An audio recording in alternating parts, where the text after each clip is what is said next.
Hello, World History. This is day 13. This is 13b. Still talking about Egypt, finishing up. Here are some of the things that the Egyptians learned from the Mesopotamians, or borrowed from them. Farming advances, irrigation practices, art, habits, architecture, math, science, technology, and other things. So the cultures did interact, and whenever cultures interact, we can all get the benefit of that knowledge, that insight, that perspective. Diversity is a blessing. Little review there. And as we move forward,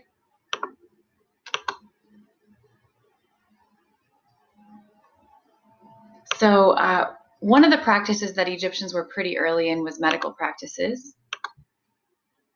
They could do some surgery. Some of it they learned through their fascination with trying to preserve the body for the afterlife with mummification. They could cure some diseases. They had certain herbal medicines that actually are still used, or derivatives for curing things today. So they did learn some medical knowledge. Used a cure for headache.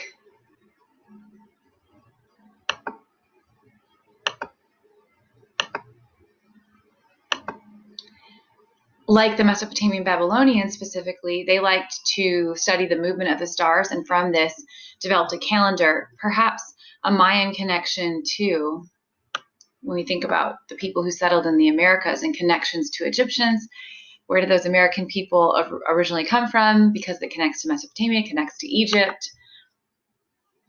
Their calendar system did have the basis for a 365 day calendar with 12 months. So that's what we experience now. And they had to use a lot of advanced math. So in Africa, in Egypt, they were pioneers in math. You could say that both the Middle Easterners of Mesopotamia and the Egyptians in Africa were the forerunners in math. They had to use advanced geometry to build pyramids. Pretty advanced. Yeah, pretty advanced geometry, like getting into some, I don't know, what would you call that? AP geometry, maybe, honors geometry, college level geometry. They had some literature, folk tales that we can find in the hieroglyphics, including the tale of Sinuhe. So they just had a lot of the things that make our lives rich today. They had as part of their culture in Africa there. They have art, paintings, sculptures. Their favorite subjects were pharaohs, who they also believed were gods, idols. You know, they like to paint their pharaoh gods and other gods. Here's some examples of their art there on this screen here. A different artwork.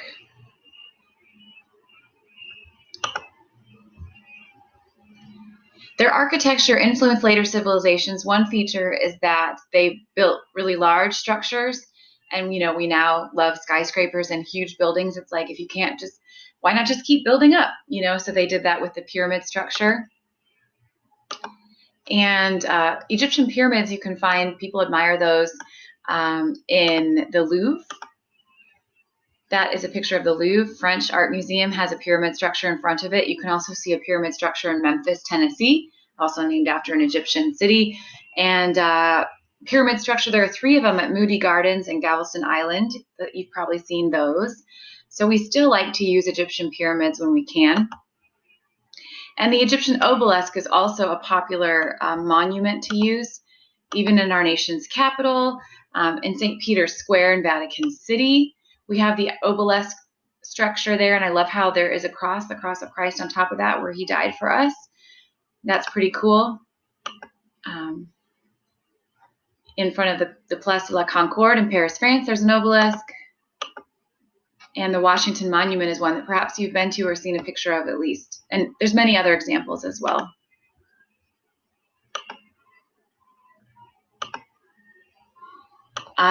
With the obelisk, we conclude our work on Egypt, and now we're going to go to a few other places in ancient Africa, including the Kingdom of Kush. The Kingdom of Kush. All right, here's some African kingdoms and